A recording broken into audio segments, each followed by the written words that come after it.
shall my pride. To be or not to be, that is the question. Good afternoon to you. I think I want to say let's just get right to it, but tell us your name. I can see the book you're holding. I have that book at home as well. Go ahead, tell us your name, tell us the class you'll be teaching. So I am Anthony Abolo. My subject is drama. I'll be teaching theater personnel, and I'll be teaching a year 8 class. And that's our topic. These are objectives. We'll be discussing theater personnel. And our objectives are: 1, to define and list the different theater personnel, and then secondly, to list the responsibilities of the different theater personnel. This is your 5 minutes here, sir. Your 5 minutes has just started here.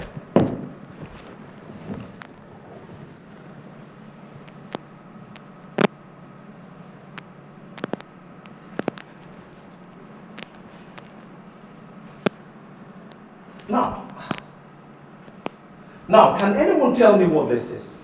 The best team in the world. Well, now this is a team formation, for a team. Now, I want you to know that everybody here in this team, they have specific roles that they play. We all know that. So now, what is supposed to be the role of this person? Ryan, what is his role? Yes, when he's not gifting goals. Okay, that's the goalkeeper. So his job is to ensure that the ball doesn't get into the net, especially from his opponents. Now, so also in the theater, we also have that kind of formation. We have different people, different personnel in the theater who do different jobs, who perform different duties. We have this.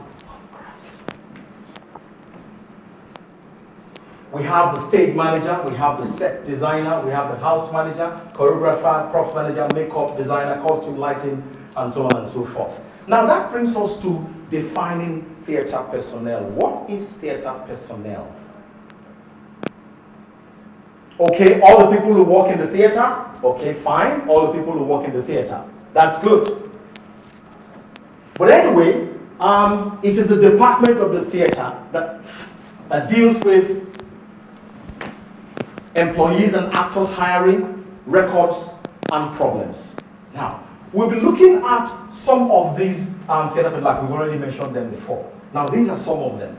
There are so many of them, more than 100, but these are let us take this 5 for now. We have the stage director, the stage manager, the house manager, the scenic designer, the set designer, the props master. So I will start with the stage director. What does the stage director do in the theater? Now, I'll start with myself. I am a stage director. What do I do in the theater? First of all, I will choose the script that is to be produced. That's one thing that I do. Secondly, I organize auditions. And then thirdly, I do what is called casting. And casting means giving roles to the different actors, after the auditions. That's for myself.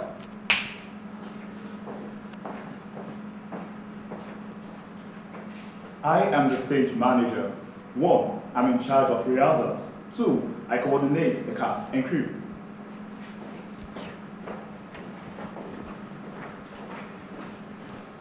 I am the house manager. 1, I keep the theater building clean before and after the performance. 2, I admit the audience into the theater.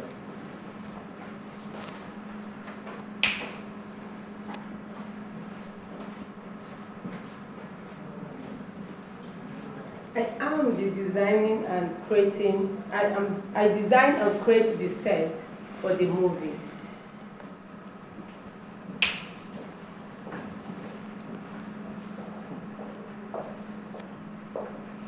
I am the props master.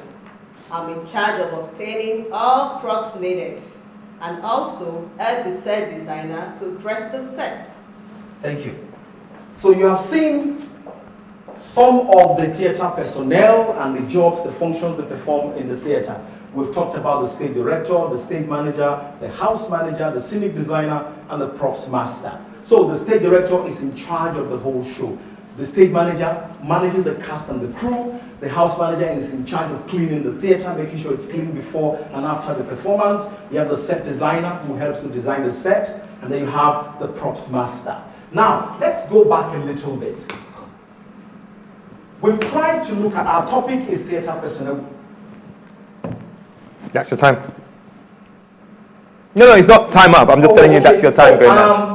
So we try to look at theater personnel, we look at different personnel, what theater personnel is, and some of the theater personnel and the jobs they do in the theater. So,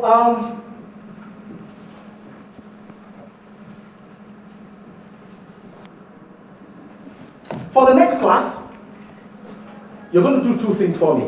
One, you're going to find out who the lighting designer is, and also the sound designer, and tell me 3 things that each of them do in the theater. Thank you. We'll stop here. That is our time anyway. Let's start off with you, Mrs. Arofin, please. Mr. Abolo. Abolo. Mr. Abolo. Yes, ma'am. Thank you. That was a very good lesson. I have a question for you. The role play, would you have used students for that? Yes, How definitely. would you, or you would have found members That's of what I staff? definitely have done, yes. You would have sort of done a pre-lesson lesson for the with lesson, that. so it becomes clear or clearer to Right. everybody in the class. I thought that was brilliant, and the fact that they actually came with props, also appropriate props for the different roles. I thought that was brilliant.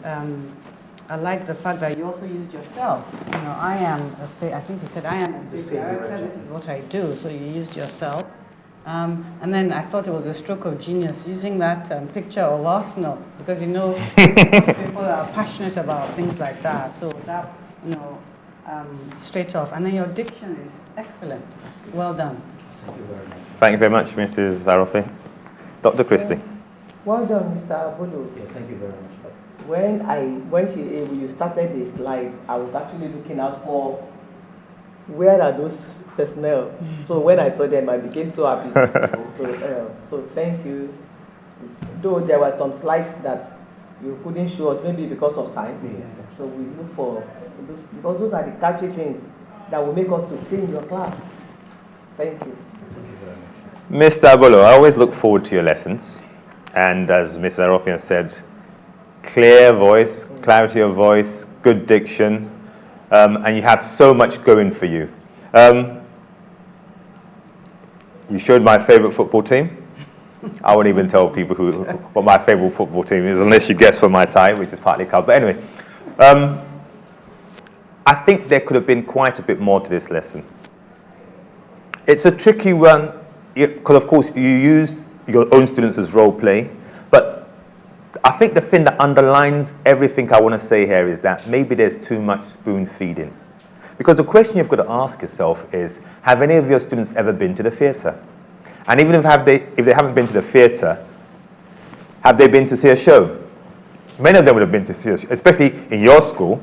I mean, they would have been to see a Davido, they would have gone to see, Banky W, whatever it is. They would have gone to see these people, and then you work from there. So again, as we keep saying, you're going to work from what is known. They know those artists. If they've been to the show, who else was there? Apart from the people who appeared on stage, who else was there?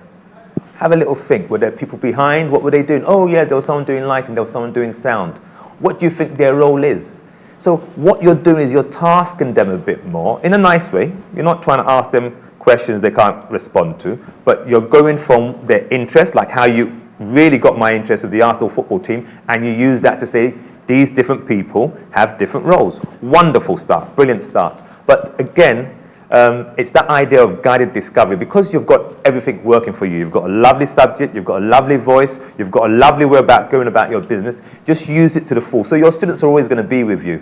But try and, without making them uncomfortable, try and tease some answers from them a bit more. So you see, even with the role play, it was good.